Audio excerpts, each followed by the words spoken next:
Hi, everybody. I'm Mike Barrow. Welcome to this special Thursday edition of Real News Live. It is Thursday, 6/20/24, June 20th, 24. It's almost the summer solstice, right? I mean, isn't it, isn't the solstice the 21st, I thought? Am I right? Yeah, I'm gonna My, celebrate it. yeah, well, I don't celebrate it because it's my ex-wife's birthday, but okay. She was no fun to live with. So anyway, my guest today is Marina Seren. You've seen her before. We've had her on before to talk about her life as an experiencer with a lot of different alien species and things that she's gone through. And Marina, I'd just like to thank you and bring you back again. I'm glad to have you back. And why don't you tell everybody a little bit about just who you are and how you got here to this place where you're talking about this stuff. Sure. Well, thank you for having me again here. And of course, I will give a brief summary. I did have my awakening at 16 or 15, 16 years old, back when it was 2015 or 16. And it was pretty strong. I had lots of experiences that it was like, it was definitely, you have to go through it to know that it is real. I was very skeptical, even though I believed that there was something else, but it was completely paranormal stuff. And I got visited. I knew that I was visited, and I started having contact with consciousness that are not in this plane. And I started to receive information that is very hardcore, because I never read it from any book. And it's very intense information. And I started to develop abilities that I once used when I was a child, but I thought it was like a game. And then as a teenager, I was like, this is real, it was Mm-hmm. psychic abilities. So every time since then, I started developing on my own spiritual path, getting more channelings, more activations, getting more ET contact. And at the age of 20, in 2020, I started to come out, as a public speaker, and that's how I got here. Yeah, and I forgot to mention you're in Madrid, Spain right now. It's 7 p.m. there, so or 7:30. So thank you for joining us. I appreciate you taking some time out of your evening. Yeah, it's pretty interesting stuff. And I mean, I've read through the things on your website, and you can go find her at marinaseren.com. I'll post a link in the description to that when we get done, when we get this video up. So I know there's a lot going on in Spain, just as there is a lot going on here in the United States. Politically, there are a lot of shifts taking place. A lot of lies have been exposed. A lot of people are recognizing that the man they tell us won the 2020 election, who everyone knows did not win the election, is getting more and more senile every day. He's wandering around, and so there's this building political tension in America. But what most people don't know over here, because our media will not show it to the American people, is that there's been a lot of strife and conflict going on in your home country of Spain as well. And I know you've kind of become a little bit of a political celebrity there. You've been on TV a couple of times. So tell us about what's going on in Spain and what we need to know. Sure. So what happened time ago in Spain is that there was a part of Spain, a community, we call it like autonomous communities, that wanted to become independent from Spain, the nation. And that is Catalonia, the Catalonians. Mm-hmm. And so they many of them defend that they are not Spaniards, that they do not belong to this nation, but that is not true. They share our own history, is our territory, it's part of us. And so it started sort of like a very small nationalist movement in which they believe that they are independent and they should become independent from our constitution, our own history, our own nation. So one of the president of those parties, what it did is that he did tried to separate it by the force, not through the constitutional laws, let's say. Mm-hmm. And what happened is that he was persecuted as a criminal, obviously, because that's an attempt to destroy the national unity. So what happened is that he had to go away from Spain. He was persecuted, and the current president of Spain, said that he will go after him and he will put him in jail for what it was, a treason to Spain, a betrayal to Spain. But what happened is that because there's many socialists that votes for that political party of this current president in Spain, which is, the left-wing people, Mm-hmm. what happens is that he decided to amnest this political prisoner, which is Puigdemont, and instead of bringing him to prison, so that he will be punished by the Spanish law, he has forgave him, you know, and people are very, very offended because that's betrayal, and he literally lied in the face of all these Spaniard people, and that's what's happening right now. People are rooting, people are creating a revolution against them. So as I understand what you said, you talked about he gave amnesty to this guy that's leading Exactly. the rebellion movement in, and that's the English word, amnesty, Yeah. leading the rebellion movement in Catalonia, and a lot of people don't like that, so they're protesting, and that's part of the protests you've been involved in, right? Is that correct? Yeah, mostly, yes. Okay, so one thing I want to ask you is, do you believe that the left wing, I don't know, is he a president or prime minister of Spain? What's, Mhm. I don't understand your system President, exactly. prime minister, yes, Prime both. minister, do you think he was fairly elected by the Spanish people, or do you think there was more election fraud in Spain? Because, our votes in the American elections get sent to Spain to be on servers there to be manipulated and then sent back to the United States, which is quite extraordinary when you think about it. Anyway, what When we believe that they were sabotaged for sure, and not only sabotaged, but in reality, he did not win the right. majority votes. Just more ministers within the the Congress of Deputies. So it's not the majority of votes, but he decided to go forward and become the president again, which is not fair. We desired for another election, but it didn't happen. So we think he's kind of like dictating, you know, and he's So persecuting this also justice. Right. See, I don't think left wing governments win anywhere in any elections in the world. The world is moving to the right, moving towards more freedom and self determination. And I have to admit that there are things that I don't quite understand about the conflict, because I do believe in the sovereignty of individual states. I think the Spanish should be Spanish. I think Americans want to be Americans. The French want to be French. The Italians want to be Italians. And I get it, but on the other hand, I look at it like, okay, in Ukraine, for instance, the so-called war that's going on there, the people that Putin is protecting are Russian-speaking Russian citizens, but the Ukrainians say, well, we're not Russian. But I don't know how much more Russian you can get than Ukrainians. They've always been part of Russia forever, and it's only a recent development that people have tried to recognize them as some sort of independent nation. And I believe that's so that the NATO and the warmongers in the United States can create a conflict with Russia. So I was going to ask you, what about the people of Catalonia? Are they Spanish speaking? Do they have their own language? Do they have their own culture? Or is it the Spanish culture? Because I was under the impression Spain was a unified nation since about 1939, when Franco won the Civil War. Well, it is. The problem is that within the Spanish, let's say, nation, we have certain variants of our own language that Mm-hmm. is not exactly Castellano, you know. So, because there's Catalonian and because there's Basque, there's people that identify themselves as not part of Spanish culture. But that is just one element. You know, what about the historical connections that makes us one nation? And the Mm-hmm. constitution about and the territory and our history, everything, you know, that's just not, we're not a plurinational or multinational state. We are one country. One country, and you would prefer that it stay one country, a united Yeah. country of Spain.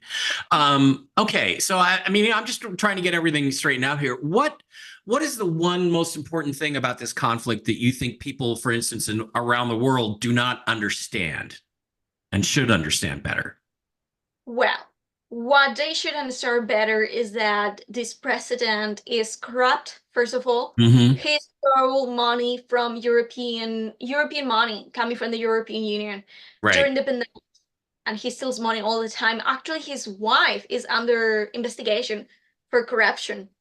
And it's not the delegations. The first delegations is like, you know, we're already through the process of getting judged, you know, and investigated. And then many of his family members are also under investigation and have been denounced for that same reason, corruption. The second Right. hand, we have that he is a betrayer because he is supporting the idea of independent nations and Yeah. independent, you know, peoples like Catalonians and Basque people, Mm-hmm. only get votes, only so that he can stay in power. And that is betrayal, that's betrayal, and we don't like that. And also because he is a pathological liar, and he is a sociopath, and he will do whatever it takes to Yeah. get to stay in power and earn more money. And you know, he's Yeah, definitely it's under so he's trying methodology. to. We know that. Yeah, so it sounds like he's trying to break up your country exactly the way the Democrats are Yes. break up the United States. Venezuela with Marxist socialism, that kind of Hmm. system, and on Hmm. that. And those systems have never benefited any member of the human race. They except the people at the very top. So they're totally destructive systems that we absolutely have to oppose. It is a troubling worldwide phenomenon of stolen elections and illegitimate power brokers. People like Zelensky, um, people like these leaders in Spain. I know there's a lot of this in Brazil. Everybody in Brazil believes Bolsonaro won the election. Everybody here in America knows Trump won the election. And, again, what I want to ask you, though, one small piece about that is that just because people are accused of things, President Trump's been accused of many things here. They're all false accusations. They even rewrote the laws to turn what he did into a crime when it wasn't even a crime when he did it. And he's a rich man. He's a billionaire. He's always got women saying, if you don't give me money, I'm gonna say you raped me or something. And so usually the way billionaires handle these things is they just write him a check, or his lawyer writes him a check. So it's all corrupt. So, It is. how confident are you that the charges against the president or the prime minister are legitimate? Are you confident that the people on your side are not corrupt as well? That they're doing this for good reasons? Which people The exactly? You people mean my? on the people on your side that are accusing the prime minister of corruption, do you feel like they're legitimate charges? Of course. Of course, because we have the evidence of what happened actually. Okay. Yeah, it's So here. We have bank accounts where the Chinese paid money to the Biden family and got policies that they wanted enacted, which weakened the United States. So yeah, it feels like it's all going to come to a crisis and come to a head. Have you had, switching subjects, have you had much contact with your otherworldly friends here lately? And if so, do they tell you anything about what they see in the near future for the planet Earth and these how are we going to resolve these conflicts soon from your perspective? sure. They have told me that recently there's this overtone window that has been opened, and many people are starting to wake up. And now, wake up does not mean that they become very aware when it comes to extraterrestrial life or ufology or metaphysics or Mm-hmm. whatever. It means that they are awakened to this matrix, and they understand about the corruption, about the conspiracy theories, about the corrupt liars of the government and the Masonic people, the Satanists, all these things. And that window pretty much opened during the times of the pandemic. It was like a big boom, for all of us. So I'm very happy for that. And they're saying that disclosure is coming, and that definitely they will not win this war. There will be no new world order implemented into this planet, basically. Good. Well, because that's what I think too. And it's funny, I wrote a book in 2010 when you were what 12? 10. Called The Choice. And in it, I said, if you look at the stellar alignments, which do have an effect on consciousness and anything electromagnetic, and all of your thoughts, of course, are electromagnetic waves going off in your brain. I said that there will be an opening of the window, which I identified as December 21st, 2012, when the Mayan calendar ends. That's what they were trying to tell us is things are going to start changing. And then it would close in 2024 at the end of another Yuga cycle. There's a Yuga cycle that ends in 2020. So we have this 12-year period of conflict where hierarchies and structures and political and financial start to come under pressure and they begin to collapse, and we have an opportunity to replace them with something new. So it's when I hear what you're saying, it's like, I don't think you've read that book. As far as I know, you haven't read it. So you got that from your own independent sources, and that makes me feel pretty good, because I agree as well that we're near the end of this process and that their side is going to lose. But I'm really ready to start seeing it happen. I'm really ready to start the French Revolution again with the the guillotines Well, and don't say that. The French Revolution was basically performed by Masonic people. yeah, From that's true. That's true. Well, that and then NASA would be very comfortable with it because NASA's all Masonic too. So, all right. Most people I think have heard the initial part, the first interview we did, the initial part of your story about Mhm. how you sort of awaken. And I, by the way, I agree with you that people are waking up, but that doesn't necessarily mean they're going to participate in what's going to happen. But I am anxious and ready for it to go. But not everybody knows like the full complete background. And what we didn't really get to, I think, in the first interview was a little bit about your experience with the secret space program, Yeah. which is a worldwide global program. I don't know if it's led by the United States. Everybody in the US thinks that, but we always think that, right? So I'm curious, like you became awake, you became aware, I think you said in 2015 or 2016, you begin to Yes. have these experiences and dreams, and you had conscious experiences as well, and remembering past lives, which are fascinating to go through the past lives that you talk about. But like, have you physically been off the planet to on these different ships or not? Can you tell us that? Well, I have had astral dreams and regression sessions in which I have seen myself in ships, both extraterrestrial in origin or, owned by extraterrestrials, and also Germans, of world Germans. But I am not conscious of being physically, on a spacecraft that was not in Earth. I did have conscious abductions in which I was abducted in ships by military people, but it was not off world. It was on Earth. So those abductions then they were done by extraterrestrials or they were done by human beings? Which ones? The Who, ones who in which came I who was came born? and took you when you were abducted, let's say to another base here on Earth?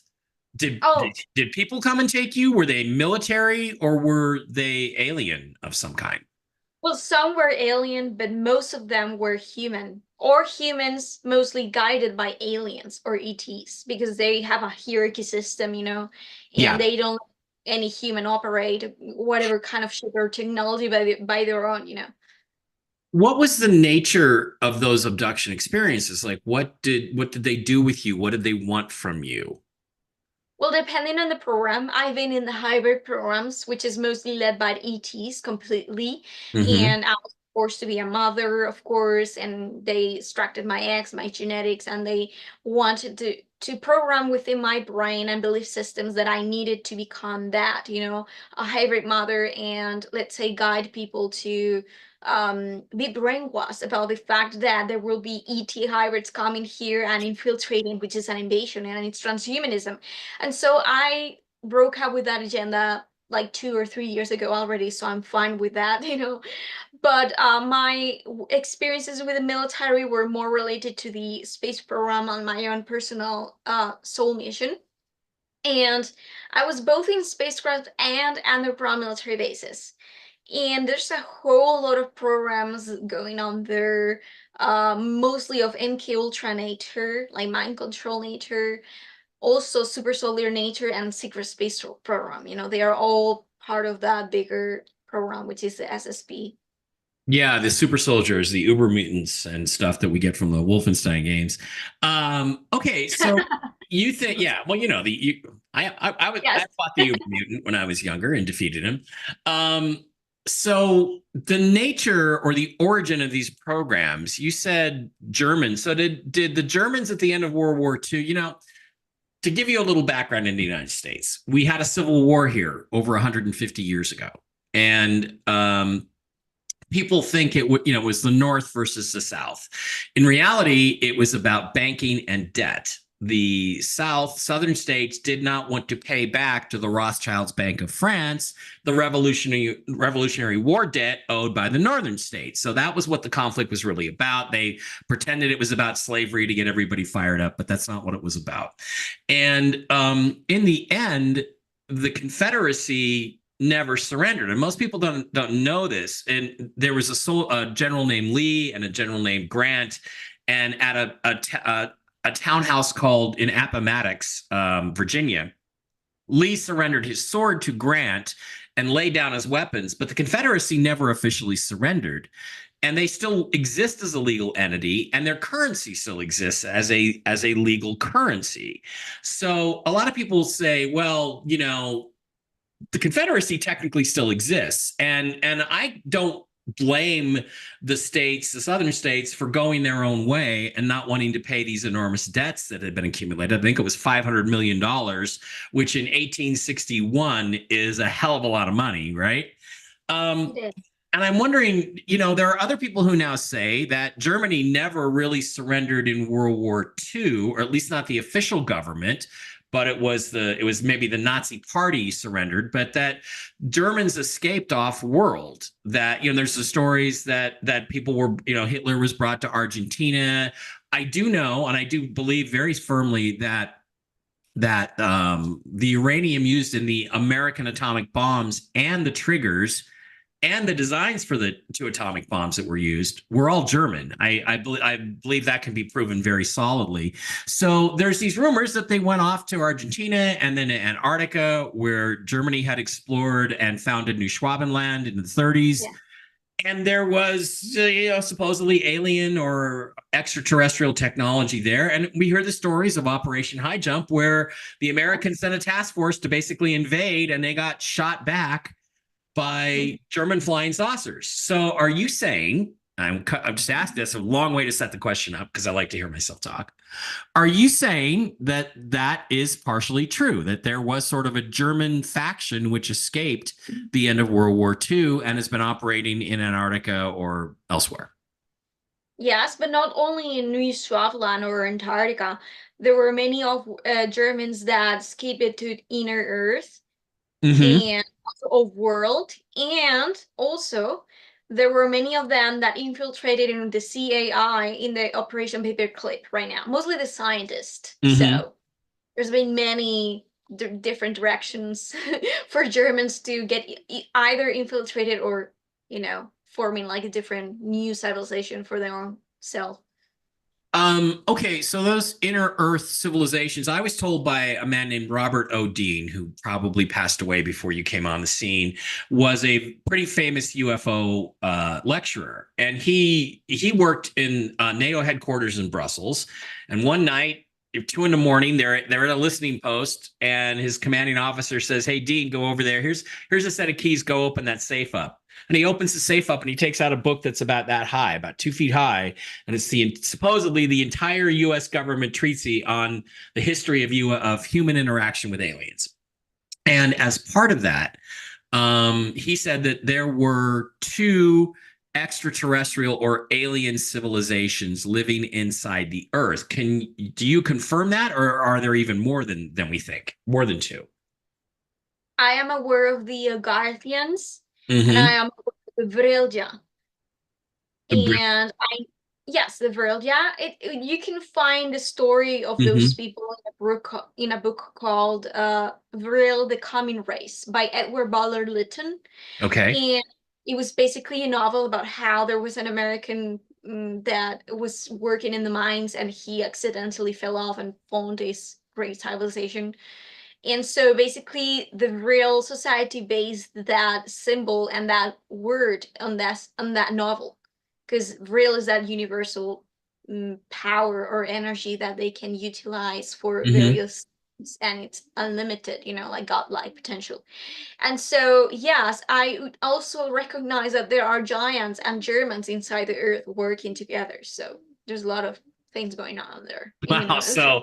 So the Agarthians and the Vrillians, those are Yeah, probably the two Bob was talking about. Those are probably the two. And then there's since then subsequently Germans and giants like Anunnaki living. yeah, exactly. Yeah. So because again, Bob also told me he was in the Pentagon. I mean, he went into the Pentagon a lot during his time as a UFO investigator or a UFO lecturer, really. And he gave some copies of my books to people at the Pentagon because it all identified all the different secret societies and how they had infiltrated NASA, and how what we really went to the moon for, which we're going to get to, how what we really went to the moon for was to retrieve technology. That was what the purpose of it was. We'll get into that in a second. But I guess what I would like to know from you is if he told me, he said, dude, he didn't say dude, but he said, Mike, because he was an older gentleman. He's in his 90s. He said, Mike, aliens are not, extraterrestrials are not part of the government. Extraterrestrials are the government. And he told me that Enki, the Anunnaki god from the stories of Zechariah Sitchin and all that work, was still here, that he had not left, that most of them left. Most of them left 6500 BC or something like that when it all ran out. There were a few workers who stayed around to set themselves up as kings because they were big and strong, and they could rule. And, they found the daughters of men to be fair and all that stuff. So they died. Goliath was the last of them. He was killed by David. But others stayed around, and they altered their genetics so they could blend in with us. And he even identified for me a gentleman who was running the United States Space Command at the time, who he said was this Anunnaki god Enki, and that they were here trying to fix the karma from all of the shit that they had caused when they were here. I want to know if you think that story has any credibility, and have you ever heard anything like that? Are there like Anunnaki that can now blend in with humans that are walking around here? Well, that's a very interesting question, because what I got from my own guide is that there are many versions of the true origins of humanity and Earth. And there is a psyop. Well, it's not really a psyop, it's real, it's a story, but it's been to be used as a psyop right now because they do want people to tune into their own more karmic selves, the parts of their DNA that are recycling that story that holds very deep levels of karma from those events, in the past. And that is the story of us being created for the matter and only the matter of becoming slaves, to mine gold. Mm-hmm. That is not true for many of us that do not connect or resonate so much in our DNA with that part of, human genetics manipulations through the Anunnakis and stuff. I myself never recognize that as my origin or as the origin of humanity from my own point of view. Now, from my perspective and from many others' perspective, what we have channeled or what we were been told is that we were created as an experiment by Anunnakis that necessarily are not negative oriented. They are very neutral. Many of them are even positive, and they just wanted to take this as an experiment to mix genetics from the third, fourth, fifth, and sixth density, so that there will be a project going on when it comes to the evolution of many of the human genetics of these galaxies and universes. So, and also a way to clear up this karma too. So there were also Anunnakis that were not very positive oriented in taking part of these experiments, and also reptilian beings, etc. That's why they fought for Earth, because they believed that they were first here with the dinosaurs and all these stories. So the thing is that there is a very important book by Lena Blavatsky, which is a theosophist, and she talks about the seven root races. And basically, to me, that resonates the most. And I was told by my guys that that is one of the highest truths, because the seven root races represent seven different colors and seven different phases within humanity's evolution. Mm-hmm. And that's why in our dimension, we have seven chakras and seven colors in our spectrum of light, because we are meant to, let's say, become masters of all of those elements of that spectrum of chakras. And once we have gotten there, there's something that is going to go afterwards, like a next round, like a next phase of evolution for our collective. But it's gonna take thousands of years, but that's it. It was all like created, premeditated, on purpose as a Yeah, project. I mean, for instance, there is the thought process out there, or the argument that the grays were created by the reptilians as an experiment of some kind. And I don't know Mhm. if you think that's true or not. And that we were, physically our physical bodies were created by these Anunnaki as an experiment. And yeah, like you say, to make their lives on Earth easier, that kind of thing. But we're actually very poorly adapted to the Earth. I mean, if you lived here in Las Vegas with that pale skin, you would get fried in about 3 minutes outside in the sun that hits here. It's so intense. So we're not really well adapted to the planet Earth, I don't think. So there's a lot of evidence that we came from somewhere else, or that part of our genetics came from somewhere else. I suspect Mars may be one of those places. So are you the thing that people I think don't understand though is that the Christians get very upset when um we talk about, oh, we were created by Anunnaki. We shall make man in our own image is what the Bible actually says, not I shall make man in mine own image. So, but it's only just the physical body, right? The spirit, the soul is divine. It comes from God. It comes from Jesus. It comes from whoever. So, do you think that upsets people, that it's hard for them to make that distinction? And if so, what would you say to them about that? Yes, I do believe that that's going to happen, obviously, because Christians have a lot of dogmatic belief systems. And I do not criticize Christianism myself. I live in Spain, so obviously I do have a religious background. Very Catholic, yeah. Yeah, what we have to understand is the different Christianities and that exist right now. There is the Catholic one, the Orthodox, there is the Protestant, and there is the Gnostic. So there are many different Christian religious, practices, and not all of them defend that we are only like made out of God and our bodies, and we should, that there's no evolution and there's no genetic manipulation, da da da. I That's what I practice, more of that Gnostic Christianism combined with Odinism, because I'm an Odinist. I do believe in Odin and the runes and Wotan. So The Nordic yeah. gods, yeah, the Nordic gods too, yeah. Mhm. There does seem to be some resonance with them too.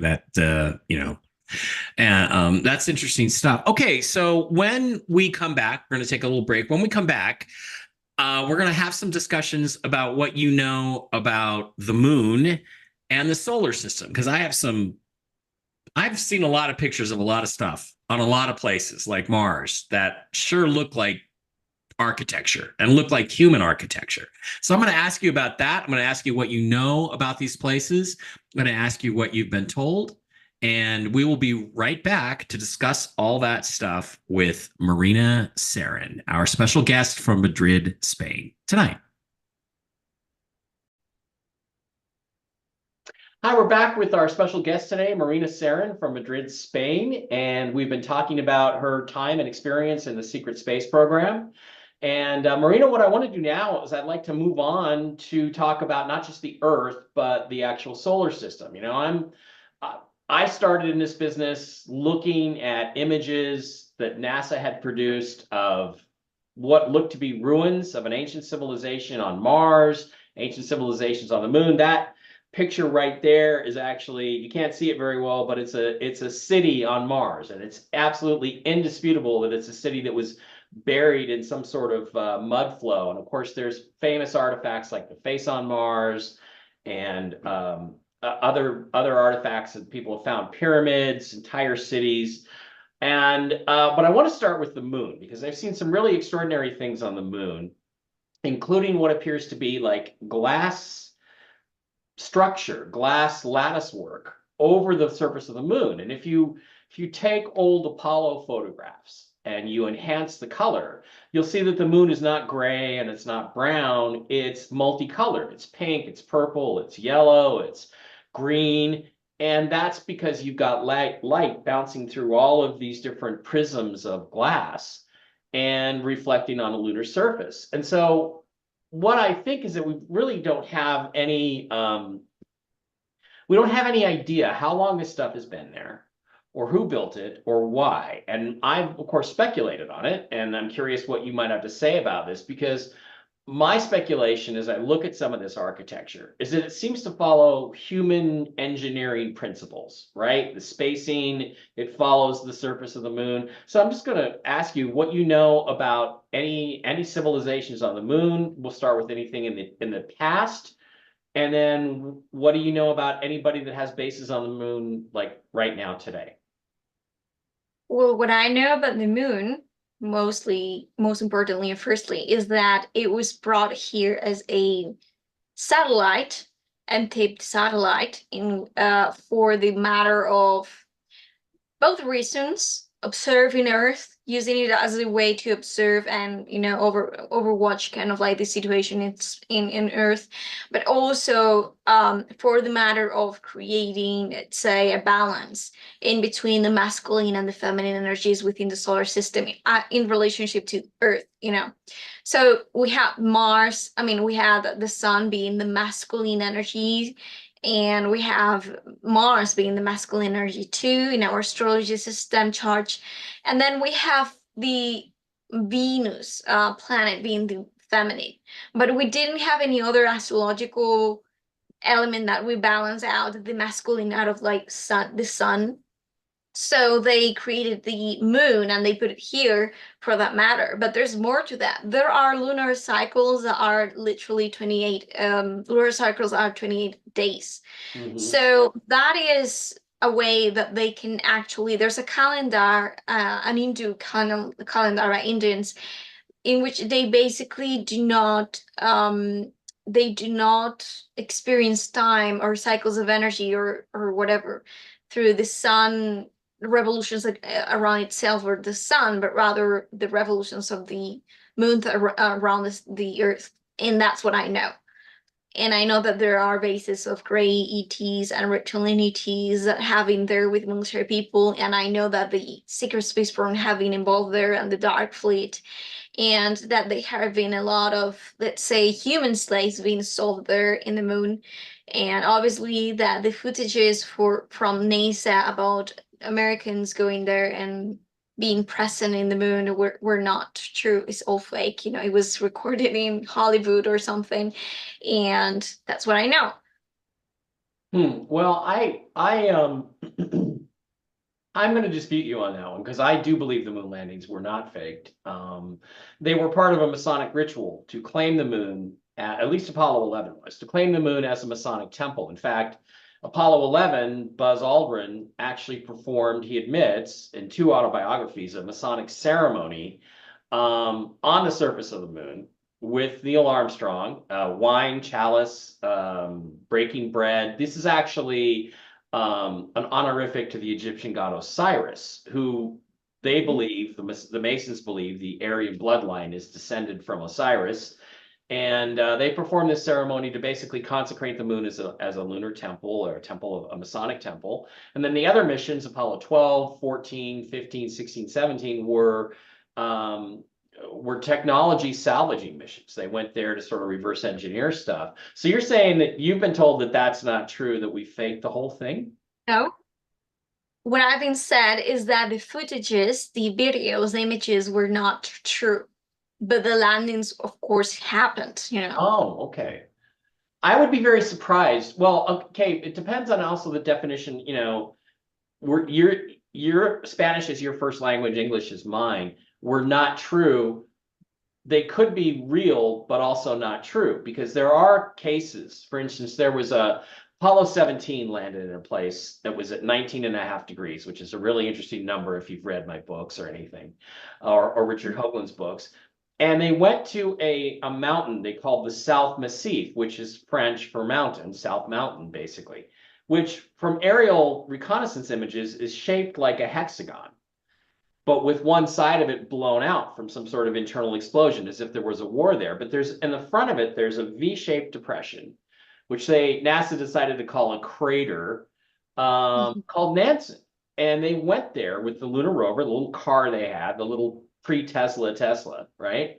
They drove it up there on their second day and they parked it above, and then they got out. And the two astronauts, Gene Cernan and Harrison Schmitt, spent about 25 minutes looking around, and this depression looks like an entrance underneath this thing.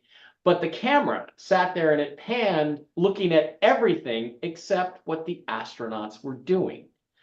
And they get back to the rover, and Gene Cernan, the commander, says, well, we haven't been able to look around any more than you saw. And I'm like, we didn't see anything because NASA remotely controlled the camera. So I guess what I'm getting is giving an example is it possible that the meaning of that statement is that maybe the footage really was television broadcast, but they deliberately didn't broadcast the stuff that would have shaken everybody up? Do you think that's a possible interpretation, or are you really saying that the footage is faked?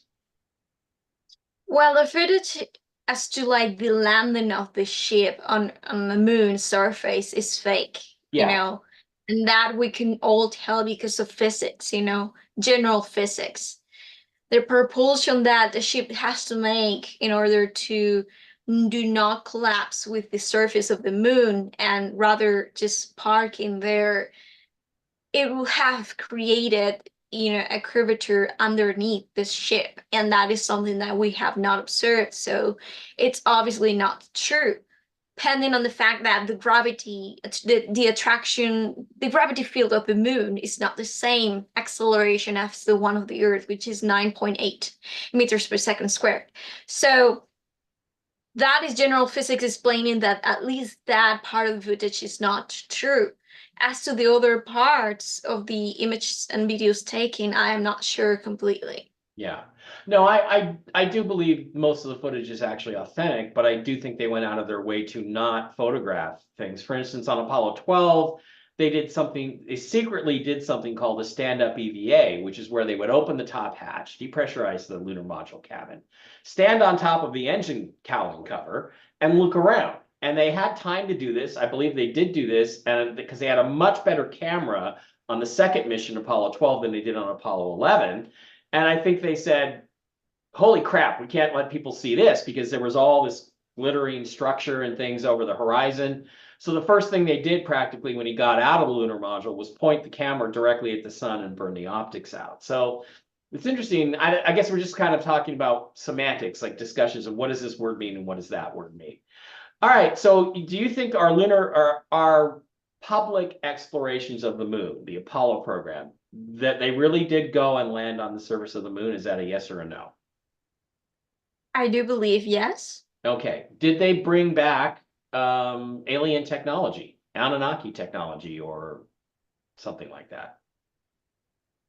I am unsure about that part, but I know that it was definitely under the control of Anunnakis themselves. So who knows if there was a trade on purpose, but you know, not directly, you know, being performed with the astronauts. Okay. So you say there's multiple bases on the moon. Are they on the near side, the far side? Are they places where we, because we can't really see the far side of the moon. It would seem like that would be a good place for bases to be to launch spacecraft and so forth. Oh yes, definitely. The dark side of the moon is the one that is most, you know, with these underground bases. Okay. So okay, that was a short answer. So now there are countries saying that they want to go back to the moon. Do you have any insight as to why there's a sudden rush to go back to the moon? Is it just minerals, helium-3, that kind of thing? Or are they searching for something? Are they trying to make contact? Any idea? And are they going to be allowed by the extraterrestrials and the aliens? And I would make a distinction. Extraterrestrial to me is a humanoid that's related to us genetically, but doesn't live on Earth, as opposed to an alien, which is something which is completely a different set of genetics. So anyway, do you think they're going to allow us humans to go back there? I don't want to say us because that might apply to the US, but are they going to allow humans to go back there or not? And if so, why do you think there's such a rush for humanity to get back to the moon? There could be many reasons. When it comes to intelligence agencies and governments and military agencies, we have to understand that they're not that unified, you know, as a group, as an operative group together. So there's a very big hierarchy, and the ones that are at the top are the ones that control almost everything. And there are many people, there are many governments and intelligence agencies that might have certain interests that might not be Masonic or Satanic oriented or Anunnaki, overlook or whatever. But that might not be, we have no idea at this point if it's because there's like a legit, reason to do that, because there's like some exopolitics going on there, or human interest, or because they truly want to know what's there. So I have to say that I have no idea if this is something that is controlled, if this is something that is part of an agenda, or they are just legitimately curious to know. Yeah, it's, because that's the thing is it that the United States has lost control of the moon, therefore everybody's going and we're going to go get our own Anunnaki technology, or is it there's some agenda like, oh, let's let everybody, that way we can, we'll let everybody else go, and that way we can go, oh, look what the Indians found. They found an artifact. They found, an old pyramid or a ruined house or something like that. So, yeah, it's interesting what you say about the intelligence communities not necessarily agreeing, because I think the same thing applies to the alien races. Everybody assumes the aliens all have the same agenda, but that's not true, is it? I mean, they all have different agendas and are all here for different reasons, aren't they?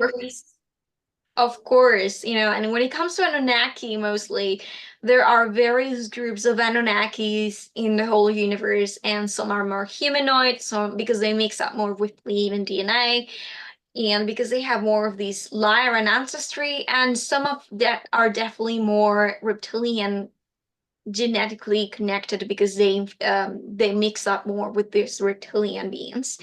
And so we have to say that they're not the same, not only because of the genetic makeup, but also because of their own evolutionary path along, in the last eons of time, that has gone through over the. So they do have different agendas for sure, and most of them are extremely opposite, when it comes to interest, when it comes to, consciousness and goals and agendas. They are even very confrontated to the point that they perceive themselves to be natural enemies. So I did experience that myself on my own personal story of how there were certain Anunnakis that were trying to kill me and were trying to destroy my life because I was working with the ones that are their natural enemies. So, that said, we live in a world in which we're kind of like the playground for many of these ETs. Oh, well, that doesn't sound like a good deal for us. So get the fuck No, off but the we have planet. our own sovereignty. What's that? We also have the opportunity to claim our own sovereignty and independence from any outside force.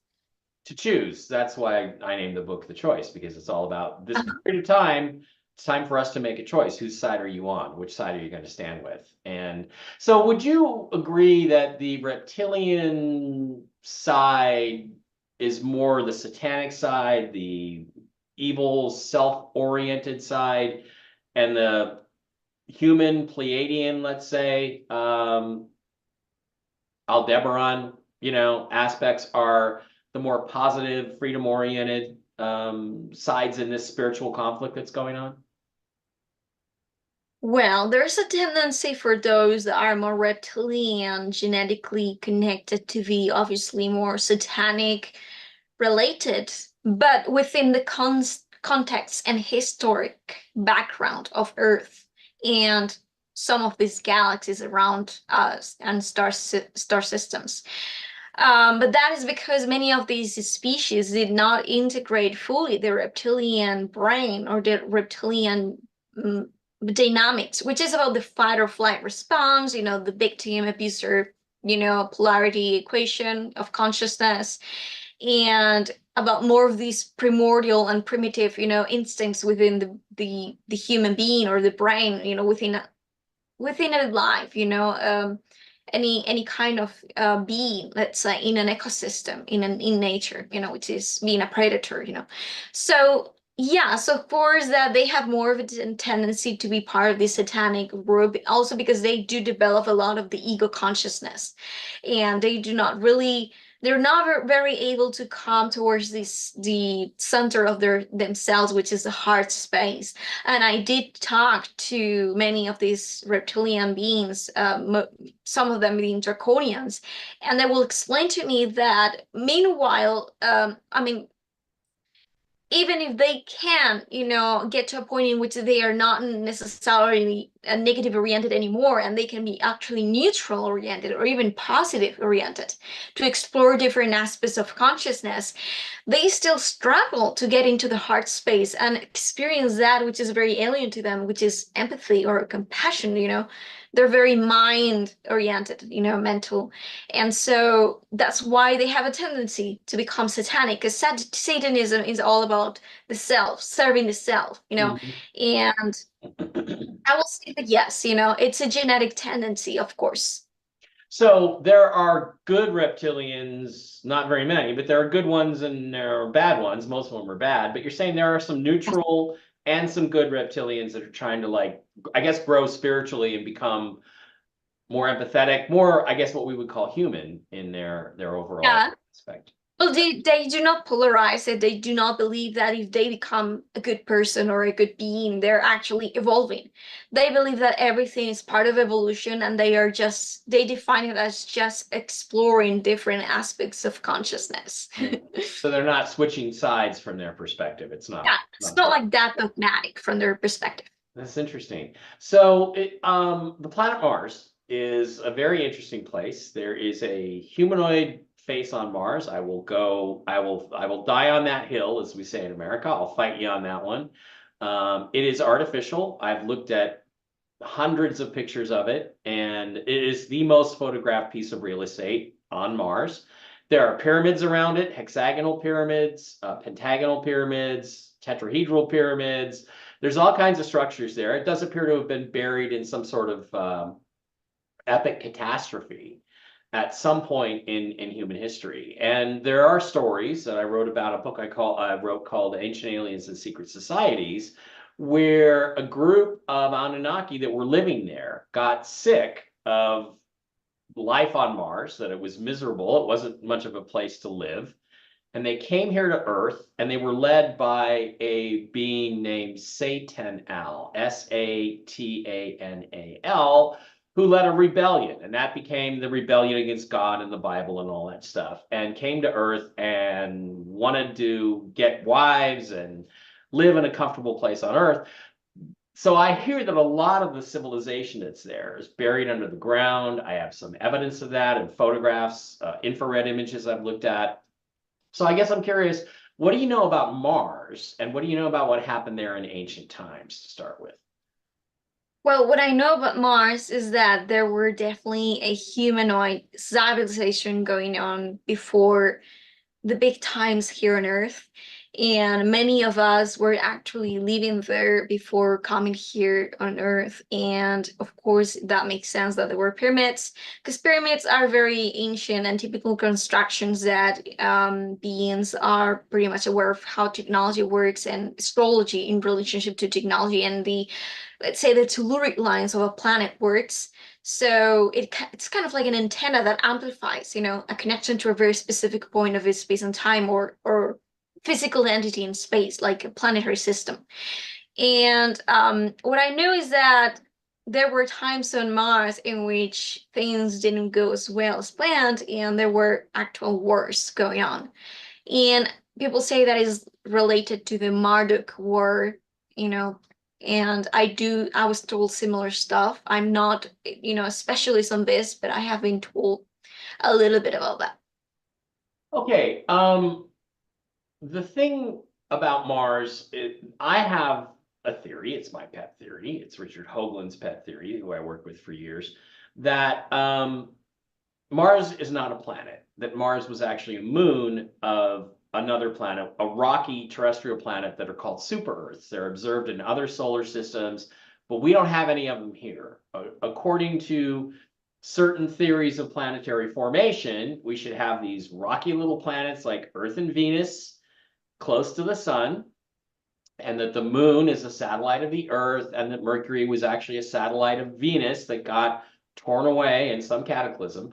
But then you have these two super Earths right about where Mars is orbiting now and where the asteroid belt is. But that they tended to be, according to some studies, they tend to be unstable. So there apparently are natural mechanisms by which planets can explode. We're not going to talk about that because we live on a planet and nobody wants to be told, oh, by the way, the Earth might explode someday. I don't think it's going to happen on the Earth. But if you look at Mars, there is one hemisphere that's spattered with so many craters you can't even count them. The other one is relatively smooth. And NASA's explanation for this is pretty much bullshit.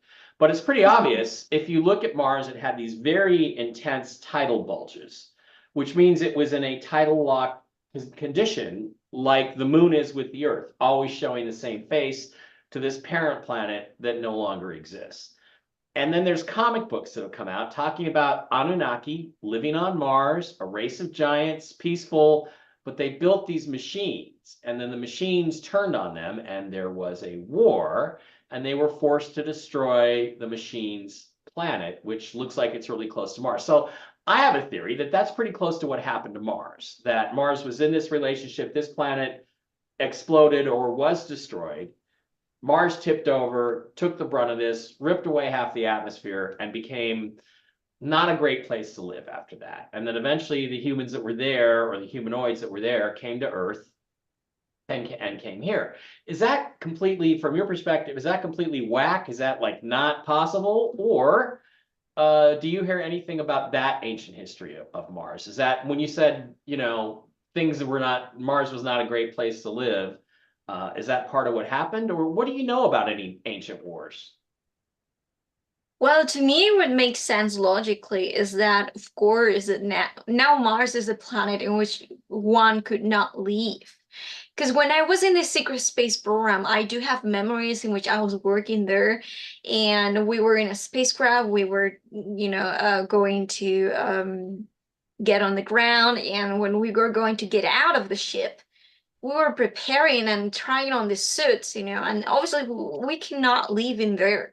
So it makes me think that if it's true, and we already know that there was a civilization on Mars back then something might have happened to the ecosystem or the atmosphere of Mars back then, so like, it will be inevitable, So, and it could be possible, but at the same time, I do have another theory, not coming from me, I didn't make it up, coming from another contactee that said that there were very ancient ETs that are called the Patal or something that supposedly created the organization or the structure of what we call the solar system with a very, very ancient and high frequency technology that we couldn't even understand with our own human brains.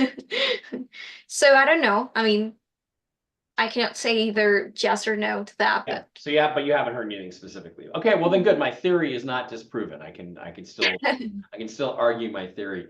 Yeah, and so when you the truth is on Mars in the summertime, if you had oxygen, you could lay on the ground about within the first 3 feet of the biosphere, and it gets up to about 65 degrees. It'd be pretty comfortable. You could lay there in your short shirt sleeves. You might get a sunburn pretty bad because the atmosphere is thin. So there are people who say that they've lied to us about Mars, that Mars is just as, luscious and rich as lush and rich as the Earth, and that they lied to us about that. Do you think that that's true, or from your experience and your knowledge, is that not true? That it is really what they tell us it is, which is super thin atmosphere, not much magnetic field to protect. It's just not a great place to live. I do believe that the same way that we could not perceive inner Earth civilizations existing in a very specific frequency, and we might have to shift our own frequency to be able to be compatible with that match, and perceive them and their ecosystem. That might be a truth, to apply to this case of Mars. But, also there is one person that talk about their own memories on another planet, which is Venus, saying how there were great caves with, spectacular ecosystems going on inside the planet of Venus, not only outside. So that might be another possibility. Who knows? Yeah, Venus is not a pleasant place to hang around. Okay, so No. about not yeah, it's like 800 degrees and higher pressure than the bottom of the ocean on the surface. So it's just not a place you want to hang out. Um, is it?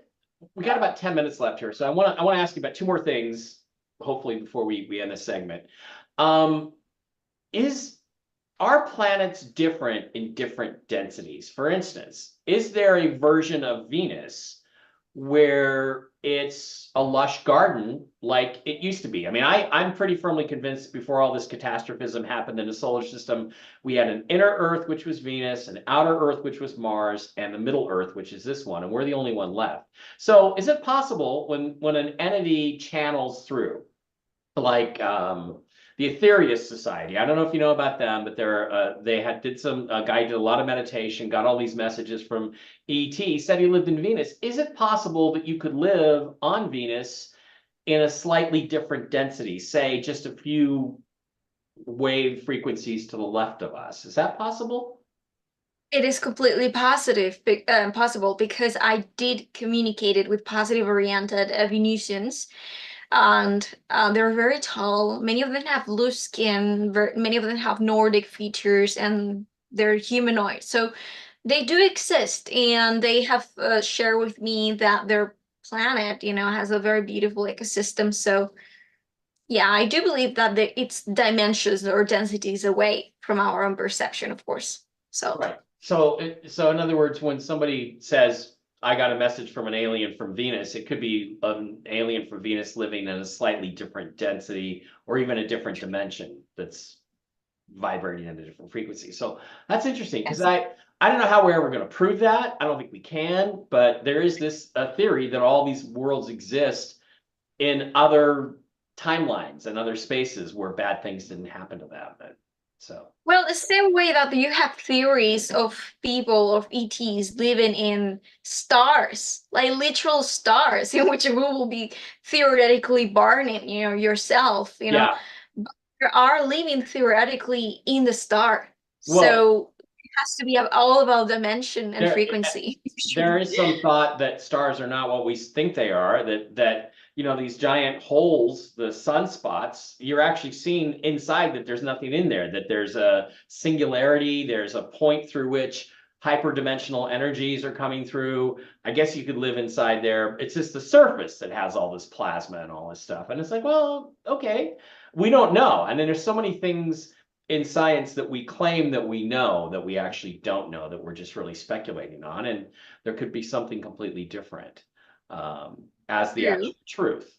So okay, so I want to ask you, any other places in the solar system, because I have one, but I want to ask you about, but I don't want to feed it to you. Are there any other places in the solar system that you're aware of that are either artificial bases or where aliens are operating? The asteroid belt, Ceres, moons of Jupiter, something like that.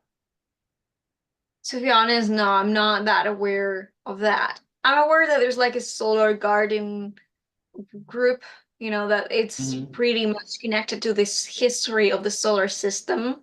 And they have reached out to me one time, I guess, but it was, I haven't really got any strong channeling about this specific information on planets and planetary consciousness and stories. So they were more focused on the story of Earth rather than the planets surrounding us. So. Right. Well, so there is a moon of Saturn called Iapetus, which is a Greek name, and it doesn't have a normal curved horizon. It's got straight lines, and it appears to be a dodecahedron. So it looks like it's an artificial satellite of obviously massive size that was constructed. It's orbiting at about 60 degrees, which changes all sorts of elements in the physics, the hyperdimensional connected physics. Did you have your aliens ever told you about that, or your contacts ever? Never. So you don't know anything about an alien base. Is it possible somebody built an entire moon, like the Death Star or something, as a base? Well, I've heard about the Planet X being completely fake, and emptied on purpose so that it will be used as starship or mothership rather than just an astros within space. So Okay. One last thing before we take a break here. Have you heard of this object they named Oumuamua? It's like a cigar-shaped object. It came in oh the yes. solar system, and then it seemed to accelerate, and it rotated unnaturally. It came from intergalactic or interstellar space. There's a lot of things about it that don't look natural. So, do you know anything about that? And is it natural or is it a space probe from somebody? What the heck was that thing? Do you have any idea? Are you talking about the cigar-shaped ships? Mm-hmm. Cigar shaped. I have, oh yeah, cigar-shaped. I have seen them like a lot. Continuously for like 1 year straight or two, and I have recorded many of them in Madrid and in Spain. So to be honest, the moments in which I will see them, it's or spot them in the sky, it will be moments in which I will be thinking out loud, knowing that there will be ETs or somebody knowing what's happening with me because I did have paranormal stuff going on. So every time something like that will happen to me and I will be looking at the sky, there will be a cigar-shaped, spacecraft there, and many of them are recorded and on my webpage, so people will Cool. understand what I. So marinaseren.com, we want you to go there. Yeah, cigar is how we would pronounce it. Are. Cigar might be real. So can you get Cuban cigars in Spain? No. Damn, I was gonna come visit to get Cuban cigars. Could get them in Toronto when I lived in Toronto. Not that I'm a cigar smoker, but every so often I want to do it. All right.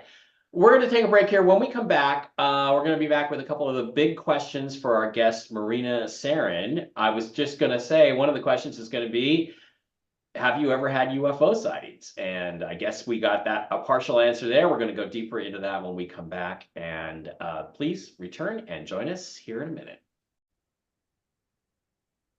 Hi, we're back with our special guest today, Marina Seren, all the way from Madrid, Spain. Isn't it interesting how, like, distance doesn't really matter anymore? I mean, I grew up in a time where being able to talk to somebody in Madrid was like it was very difficult. It was very difficult. And now, literally, I could actually be in an airplane at 37,000 feet and we could be doing the same interview. Is that amazing? Or, I mean, I don't know if you appreciate how amazing it is. No?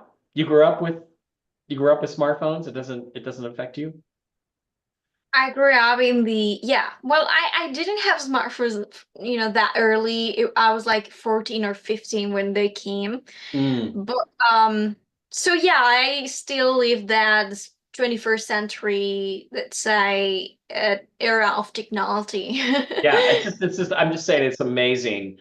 I was watching, like on my last trip back from North Carolina, I was watching a concert on YouTube in the sky at 37,000 feet that I had personally attended like a long time ago, like 20 years ago. I'm like, oh, okay, I get to watch this concert again. And I was there. So it's thrilling. And I wish that everybody could appreciate how much different the world is. And it makes me think, well, what's the world going to be like 20 years from now? Like when you're 43, you are 43 instead of 23. What do you think the world's going to be like? I mean, I know you've talked to your guides and we agree that there's major consciousness shifts coming on, and probably some new technologies. Any thoughts on what the future holds for the human race at this point? I think there will be a lot of advantages when it comes to the field of quantum programming, quantum computing, and that, of course, is highly related to what we are experiencing now, which is the welcoming of the AI in our lives. And it's not gonna be just coming here for us to, create random realistic pictures or to do our own homework, but rather it's gonna be involving more processes. I don't want AI to take our own place as human beings, as artistic, souls in this civilization. I am against that, but I still also don't want the idea of AI taking our own, possible job positions of people that might need that for, to get to leave. But and I neither want that people lose that sense of humanity, and start, creating relationships with the AI computing systems. And, I think that I know that we still have an approach that point in our history in which we have been able to create the first true legit AI. Because following mathematical theories, we haven't been able to solve one specific that is about the theory of fields, of mathematical fields, of numbers. And because we haven't been able to solve that, let's say, question on that matter, and we're not being able to apply it on quantum computing, that has led us to not being able to create an independent intelligence that can function on its own and can think for itself, having an autonomy and having a self-awareness. So what we have right now is not really AI. It's like neural systems, very complex neural systems that seem like they are real people, but it's not true. And But the thing about it is that they are it will become the structure through which an AI, a true consciousness, can operate.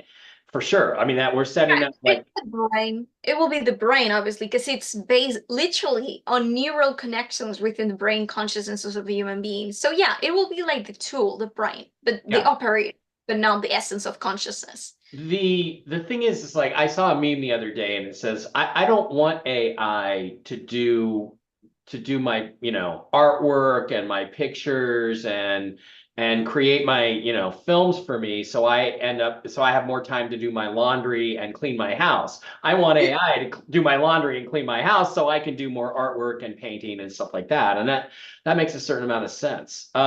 So yeah, isn't there a threat though with this technology? Human birth rates are dropping. Human birth rates are dropping. Men and women are not getting married and having children. And not that getting married is a precursor to having children, but I think most of us agree that a man and a woman having a family is probably the best way for the human race to go forward. And it's like a lot of that has to do with, I think, brainwashing. It has a lot to do with dating apps and those kinds of technologies that are changing the roles of men and women, although I think the masculine and feminine roles are the same, but just in terms of how we interact each other and the availability of us to each other. And more men are turning their backs, at least in America, on modern women because they don't like them very much. And they don't want to be her number 35 or 40 or 50 or 200. They don't want to, and it's sort of ingrained in us. It's like how we propagate the species, and we want to protect our own and have our own family. So I'm thinking what's happening in some cultures is that these robots, these how can I say, sex dolls, they do exist, and I mean we're just that far away from being able to put a personality in them. So if they are able to do that and she can simulate a woman, but a woman who's like what a guy wants. So, oh, I want her to be this, I want her to be this, I want her to be this. Do you think there's a threat from AI to the human race, an existential threat along those lines? And also, is there a threat of its self-awareness and consciousness doing a takeover, like Battlestar Galactica, like the Terminator series, like Colossus? There's an old movie from the 70s called Colossus, the Foreman Project, which is amazing. Do you think there's a serious threat from AI that we need to be concerned about? Well, when it comes to the matters of art, I will say yes. Because right now, if you go out to Pinterest, you have no idea how there's many artworks that nobody can really tell if it's made by a very talented human being or AI, you Right. know? And when it comes to jobs, I would say the same. There are many places in Japan in which they are no longer operating with human beings, with like shopkeepers. They're Mhm. working with AI and computers and da da da. So yeah, I think that will be a threat to those specific things and matters, and to me, because people think that I'm an AI. Yeah, well, Jokes apart, I do not believe that there's a threat to relationships as to like love and marriage and partnership, because I cannot imagine. I think that only desperate men who cannot really, man up and prepare themselves to meet, a human being, a real woman or a woman, Mhm. um, could actually. I think that it's only for those kind of soy boys, let's call it, Yeah, that's true. They're not good at male female interaction, so they have a difficult time. Exactly. But let me ask you a few more personal questions, as long as we're on this subject. If they could make a sex not a well, let's call it a sex robot, okay? If they could make a robot of you, would you allow it? Because there's going to be guys out there that would want their own Marina Seren robot. Would you allow that if they wanted to do? I mean, obviously they'd pay you for your likeness, but you know. Well, I will not allow that for sure. It will be weird. They already have my pictures with I do not take for them to masturbate or, do anything. It's all my Okay, attention. all right. That went farther sideways than I expected it to right away. Go ahead. I'm sorry. Go ahead. Finish your. Yeah, like I will not allow that because I feel uncomfortable with Okay. people. But what if there was a guy that was smitten with you, which is a word, taken with you. He really liked you, and he wanted Mhm. your personality into a robot. Would you allow them to duplicate your personality and put it into a robot? It doesn't have to necessarily look like you, but Mhm. it would be your personality, because it's not your soul. That's obviously a different thing. If that technology existed, would you allow that?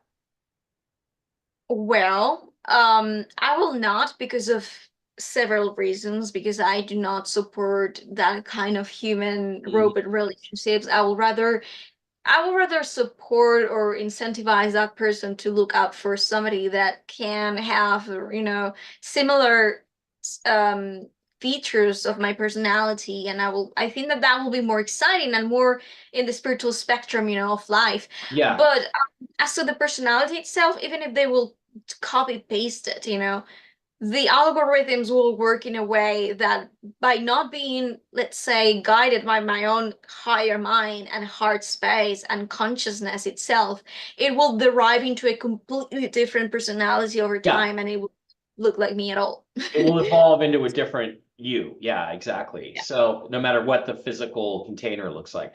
Okay, so here's the big question on along these lines.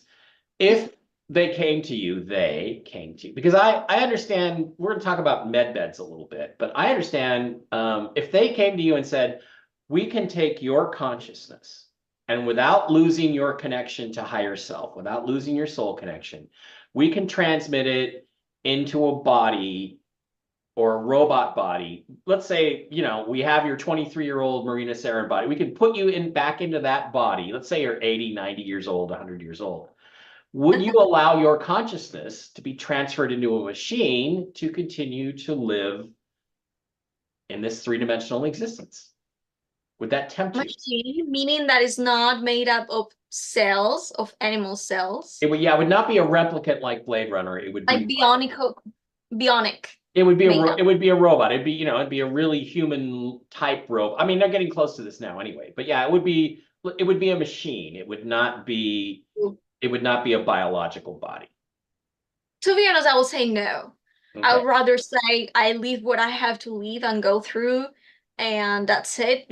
Death awaits me. Hmm. Hmm. And yeah, I will keep supporting the idea of being either my own as a soul, as energy, or in a physical, biological, flesh and bone body, rather than in a cold, hard machine. I Yeah. don't. Yeah. Okay. So what if they could say, we can take you, we can clone you, we can bring back 23-year-old Marina and put your soul into a physical, biological body that's just like the one you had. Would you do that Well, and live we another already 18? have age regressive technology. Hmm. So if you are talking about that, like age regression, and Hmm. me going backwards to 23 years old, it will all, of course, depend in what state of evolution I'm in. So maybe I'm like, it's over, guys. I live my life. I I want had to a good die. run. Yeah, I had a good run. But who knows if I want to live again being the 23-year-old me. So I don't know. I cannot, anticipate that. Right, because there is rumors out there of a technology that are commonly called med beds, which is apparently alien technology that Yes. can not only heal all of your problems, all of your physical ailments, like, I mean, I'm not 23. I have a few issues. I injured my ankle very badly playing basketball in my early 20s, and I've never quite walked right ever since then. And I'd sure like to get that fixed. And wow, what would it be like to be able to just run free and play football and basketball again? And so, well, I hate basketball now, but anyway, so they will not only fix your problems, but apparently they can regress your age. And Mhm. we hear rumors that it's only 30 years they can take you back, or they can take, now there's rumors, well, no, they can really set you to any age. They can set you back to like 22 or something. Um, what do you know about that technology? That if it does exist, this med bed technology, not just a healing bed, but they can actually make you younger. What do you know about that? And do you think those stories are true about the existence of this technology? Yes, they are. And they work, what I know about these is that they work with holograms, with holographic information Mm-hmm. of the soul, of the consciousness that is in a dimensional plane in which all that information or frequency patterns of that information are stored like in a library. Because before anything being projected into the material world, there is this first, like, let's say, a holographic structure of that information in one plane of existence, Mm-hmm. and then it manifests into the material world. So when they abduct human beings and they're not taking their physical body at all, what they're doing is that they're literally abducting the information of that holographic self of ours, that information, and replicating in their own physical reality. That is what I know. So with meth beds, it's a similar metaphysical, it's the same metaphysical principle. They can channel the information of um holographic, information that is placed in another dimension that is not existing in this now moment, meaning this day and time, but another, point in history, in the genetic library of the human being or the Akashic records or whatever. And they will be able, obviously, to shift, to match that and shift that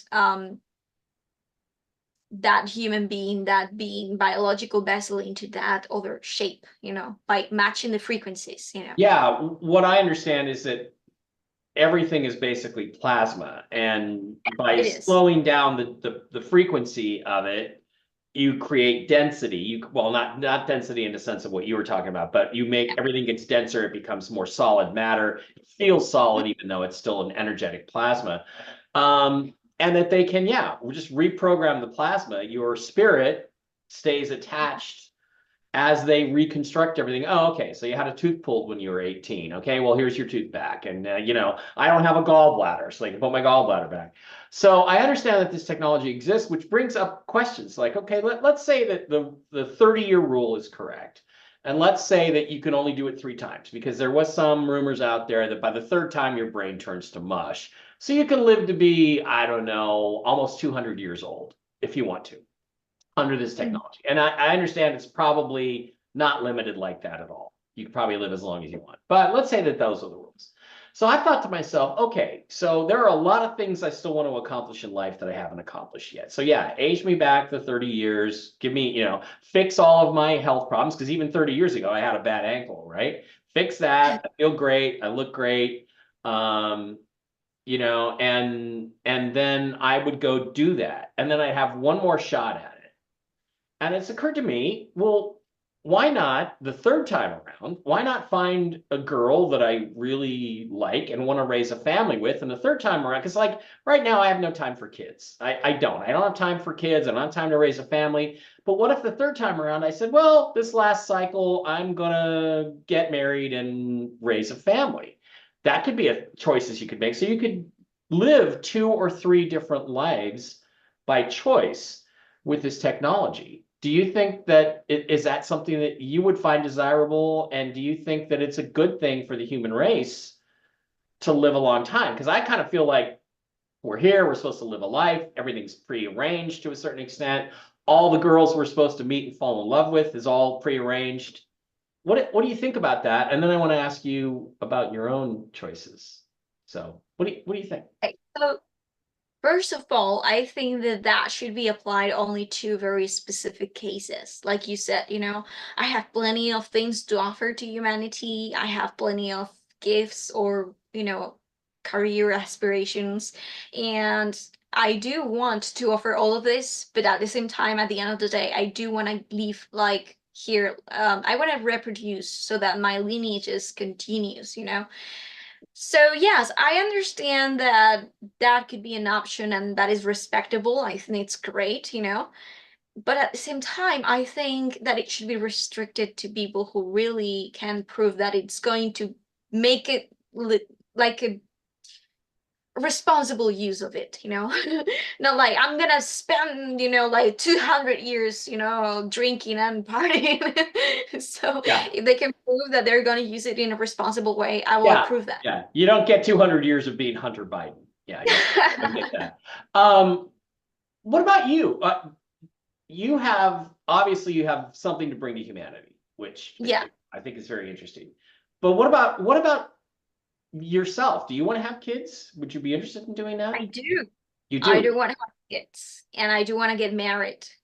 So you know like are your you're still really young. I mean, you're so young. Do you want to like do all these career things and then look at having a family maybe in your 30s, or are you open to it like at all times? Well, right now I'm flowing with all the great opportunities that are coming into my life in terms of my gifts, my abilities, my, activities, and Mhm. every aspect of my personality, like modeling, political activism, spiritual work, whatever. But it's true that I do want to dedicate much of these gifts to a spiritual reason, like a spiritual, path and Mhm. purpose. But at the same time, I'm not close in this period of time to meeting somebody, but because I don't want to marry and have kids when I am already like 40, Right. and I have the menopause and all of Yeah, that. that's not healthy. And so, Yeah. feminism sells this to women, young women, that you can have it all and you can have, you can get married at 40 after you've built your career and all that. That's not exactly true because in the absence of med beds that age you back, because when you're young, like your age, you're gonna attract the most high value men. When you're Yes. 40, True. those men are all looking to date the girls like you. They're looking to date the 20 something. Like if they want to start a family, they want to start a family with a younger girl, not a 40 Exactly. year old. So it's kind of like you have to be, I guess you have to be open to meeting the right guy at the right time. Is that what you're saying? Yes, so true. And parting from that, what you said about feminism, I do not feel they're just trying to sell this idea that if you want to become a mother, it's completely incompatible with becoming, I don't know, a physicist or becoming a Mhm. singer or whatever, Mhm. a lawyer. It's not. I can have a baby, I can have a family, I can marry and stay at home and take care of the kids. And still, I have time. I have plenty of time to do all of that. So I do not see how it's incompatible in their minds. There's a theory that I was told that I completely support and agree, and it's that what the people out up there did, the elites and the Masonic people did, that are, obviously left wings and Mhm. pro-risk, all that, it's to sell that feminist story so that people will actually duplicate the number of slaves to this system. So instead of Exactly. having one man, instead of having one man working for them as a slave, they will have two, which is the mom and the dad. So Yeah, exactly, ladies. Congratulations. Now you get to be debt slaves too. Welcome to equality. Yeah, I believe that's entirely true. That the whole thing was sold to women, and so I mean, I watch a lot of videos on YouTube of women on their TikToks and stuff, and they're like, oh, dating in your 30s is just miserable. Dating in your a lot of them are very attractive women, but some of them just decide to have a kid out of wedlock. So now they're a single mother and yeah, they're looking for these high value, high quality guys, and those high quality guys just either use them and then ghost them, or they don't even consider them. And it's like if you really wanted a family and all that stuff, you should have done it in your 20s. And I think we're Yeah, and just not gotten into the system. Let your guy worry about all that debt slave stuff. What we have to do is end the debt slavery. We have to end the central banks. We have to end the control of this credit currency that we have. I mean, basically, there's no such thing as money in the world anymore. Yeah, Gold, the Southern State yeah, and the Central Bank of Europe, of course. yeah, and so that's what we have to end this cycle of stuff. And yeah, they did. They literally said, well, now we can make debt slaves out of women too, and at the same time weaken the family and make it easier um, Exactly. to control the society. And I do believe that I agree with you 100% that that's true. Okay, what do you see for the future of humanity? Let's restrict it down to your lifetime. You got any input looking forward the next 60 years or so? Let's say 50 years. Do you, because I believe that I firmly believe that we have technologies that are equivalent to flying saucers, that we've had these since like 1960, because there should have been a breakthrough in propulsion in 1960, and it didn't happen. And I think it did happen, and they kept it secret. The Majestic 12, Freemasons, all these guys. So I think that in 50 years, we're going to have aliens around. We're going to have acknowledgement that they exist.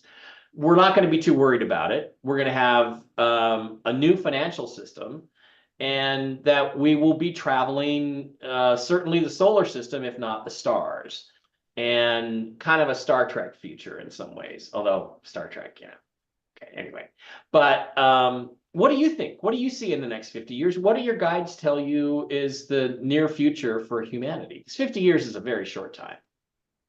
Well, what I've been told is that they're managing, when it comes to ET disclosure, they're managing the possibilities that perhaps the first ones to come up to the surface and say, hey, we exist, we are your brothers or cousins or family, whatever, and we've been here for a long time observing you, and we have advanced technology and knowledge. It's gonna probably be the inner earthers. Mm-hmm. So that's a possibility because they're closer to us in genetics, and they're theoretically not extraterrestrials. They are from Earth. So that is something that they have been talking like very seriously. And I do believe that that might happen, that people become aware of them firstly. And then, of course, when we are being educated, about our own history as a species, and when we learn that we were visited and we have connections to other star systems, is when we will be able to and receptive to open our minds to extraterrestrial beings. Now, I understand that is very exciting as an idea, but I do believe that humanity needs to go through a process of spiritual maturity first. Why? Because these are beings that are not part of our civilization, and I think that there will be many humans that will not be responsible with the interactions, and mostly when it comes to the diplomatic choices. So I think there will obviously be a selection of humans that will be the representatives of this diplomatic ET contact or whatever, and that will be the ones to supervise what kind of interactions will happen here on Earth and which kind of landings we will allow in our own, territory, so that we make sure that there is no ET species that can take over and influence and interfere in a way that is a threat to us, to our own freedom, free will, and sovereignty. So we must learn to empower ourselves on a spiritual also like perspective, and understand that we need to discern the ETs are here for the sake of saying hi, or the ones that are here for an agenda-based purpose or reasoning behind. Yeah, that's something, a point I like frequently make in my lectures, which is that, look, first of all, government disclosure is a joke. You're not going to get the truth from the government. So the first thing before we can have disclosure is we have to get rid of government influence. We have to basically show people how corrupt governments are, how corrupt our world governments have been. They're a bunch of satanic pedophiles, and we're not going to listen to their version of the truth. So then that opens it up for us to discover our own truth based on our own interactions. And I think your ideas, I'm in agreement with them on all of them. I think they're dead on and very impressive from an intellectual perspective. And the other thing I try to tell people is, look, we're not on their planet. We're not on their planet, boring out the cornholes of their cows. We're not doing all this crap like they're doing here. And the reason is that there's something that they need from us here. That's why aliens are here. Now, I don't know about the ones inside the earth, but they're here because they're weaker than us. There's nothing on this planet that is not abundantly available in the universe. Water, got it. Oxygen, got it. Air, nitrogen, got it. Minerals, got it. Oil, got it everywhere. Gold, silver, got it. So they're here for us. There's something about us, and I believe it's our spiritual connection to God that there is the reason they're here, and they're here for their own agenda. So there's these people in the UFO community, they're like, oh, they're going to come down and save us. And I'm like, we didn't, The first of all, happy we didn't ask. hippies is how I call them. Call them what? The happy hippies. The As happy, like hippies. happy hippies, yeah. I worked on a TV show called Uncovering Aliens with my friend Stephen Jones, who I love dearly. And he's like, oh, the aliens are here to help us in the next step of our evolution, in his British accent. And I'm like, Ah, when did we Hey. ask? When did we ask for their help? We didn't. And yeah. so it's like, get the fuck off the planet, okay? We don't need you, is my perspective. And again, I try to get people, especially those that have abduction experiences, look at it from this perspective. They may have advanced technology. I suspect we have most of the same technology ourselves, so we probably could fight them if our governments weren't working with them. But that technology doesn't make them superior. It just means they've been around longer to figure things out. They're inferior to us. They're weaker than us. The Greys are weaker than us. That's why they're here trying to get something from us. And they seem to think it has something to do with our genetics. Am I wrong? Yes, you're completely correct. 100% spot on. They are contaminated, they are dysgenic, and if we will be to give our own genetics to their own hybrid programs, we will become dysgenic, in nature. Mhm. I believe that mixing up with polluted DNA and degenerate DNA is not our future in any ways. They are weaker, they do not have our own potential, they have disconnected from the heart space, the emotional space. They just have higher technology, that's all, but nothing that we cannot achieve and already have, within probably already have. Yeah. So I want to ask you another spiritual question since we're on the subject. I believe that the purpose of existence, why we are here, is to end our three-dimensional lifetimes closer to God than when we arrived. In other words, you come here, you live a life, and you end up closer. I believe the purpose of a species existing, like the human race, is to find their way back to God. I think that's why consciousness and the universe exists at all. And I think about the ETs, especially the Greys. Their path was, well, they may have been just a creation of the reptilians. I don't know, but let's assume that God created them in some way. Their path was like intellect. There's no emotion there. There's no love. That's why they're always using the women. They bring the babies to the human women to show them how to love them, and they don't know how to love because it's not a thing. I believe our path is free will. I believe the human race's path is free will. And so they're dying. And so they think that if they can steal our genetics, that they can save themselves. And I don't think they can, and I don't think they're worth saving. Again, am I wrong, or do you agree with me on that?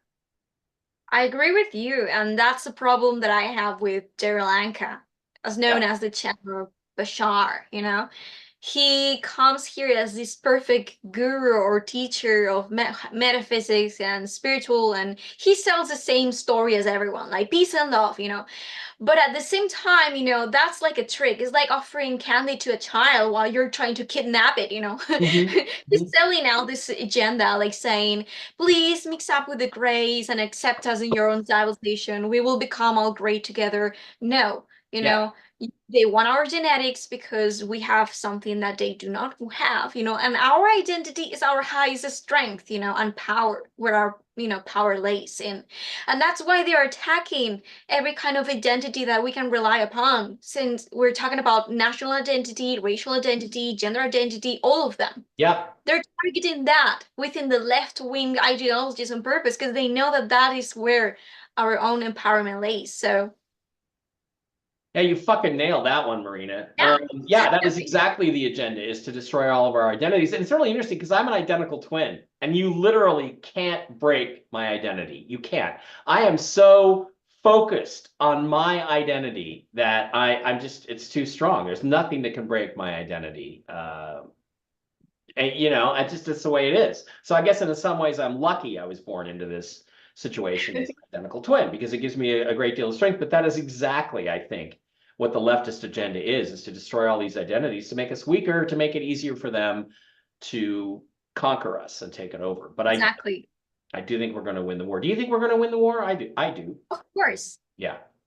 So, all right. Yeah. Thank you for this. It's a stimulating discussion with you always. It's just really fun to talk to somebody. Is there anybody else in the UFO community that you don't like that you want to call out? I mean, I have a few. I have a few people that are just con artists. I mean, there's some people in the UFO community that are seriously interested in the truth. A lot of them aren't. A lot of them are just interested in, you know, money and girls. And it's funny because there ain't that much money in the UFO community. But, anybody else that you feel like people should not be paying attention to that you can think of off the top of your head, or that Apart you've got dealings with? Yeah, apart from the typical new age happy hippies that are selling out the I want to meet the aliens, and if we all vibrate in unconditional love, we will ascend and they will come here and abduct us, da da da da. Apart from them, the delusional ones, Right. I really don't like Whitley Strieber. Whitley Strieber is a fake actor. I was in an interview with him, and when I was defending the fact that we should not give our own power to the Greys and the Grey agenda, he cried fakely. He was fakely crying. It was fake. It was acting, saying, "Well, if it wasn't because of the Greys, I wouldn't have an implant in my brain that will lead me to communicate with this person in my life that passed away." And I was like, what kind of excuse is that? First of all, you can do it without a brain implant, which is something that is in your brain, in your body, against your free will. And second of all, that's not a way to excuse that you're being enslaved by a group of beings that want to literally invade this planet through genetic interference. Oh my godness. So we got about 3 minutes left. I got a quick story to tell you about Willie Strieber. I've met him. I like him. I agree with you. I think the Greys have influenced him in a negative way.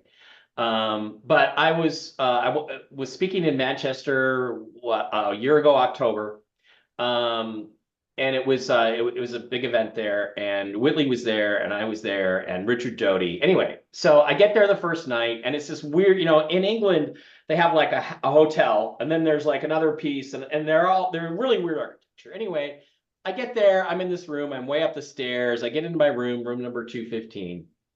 And I'm asleep, and I'm just, like, okay, I'm here and getting a little jet lagged. And I'm laying there, and I'm a side sleeper, and I'm laying there, and somebody hits me. Somebody like hits my shoulder and knocks me, and it wakes me up. And I'm like, oh crap, that was really weird. I must have had a bad dream. I twitched, and I looked down at my phone, and it's like, okay, 3 a.m. exactly. No, okay, well, whatever. Interesting. Room 215. So next day I get down to breakfast, and I meet Whitley, and we're talking. And we're talking about all kinds of things. I'm asking him about his experiences. And he says something about, well, every night I get up and meditate and commune with the Greys. And I said, oh, you do? And I said, what time of the night do you do that? And he said, 3 o'clock in the morning exactly. And I said, what room are you staying in? And he said, oh, 216. So he was staying in that. So literally they were coming through the room, going to do their thing with Whitley, and one of them said, hey, there's Barra, and slapped me on the shoulder. And so fuck you, Grace, by the way. So I believe his visitations are real. And I understand what you're saying, his perspective. He's been telling people for 30 years, and this is not to attack Whitley Strieber because I have a great deal of respect, that the environment is going to collapse and the earth is going to be destroyed, and it's just not happening. So I think they filled his head with bullshit. Hey, Marina, we have to go. We're running out of time. I appreciate you being here. Thank you very much for coming on. And you want to come? You want to do it again? Sure. All right, we'll do it again. Thanks. Thank Bye-bye. you. Bye-bye. Okay, recording is paused.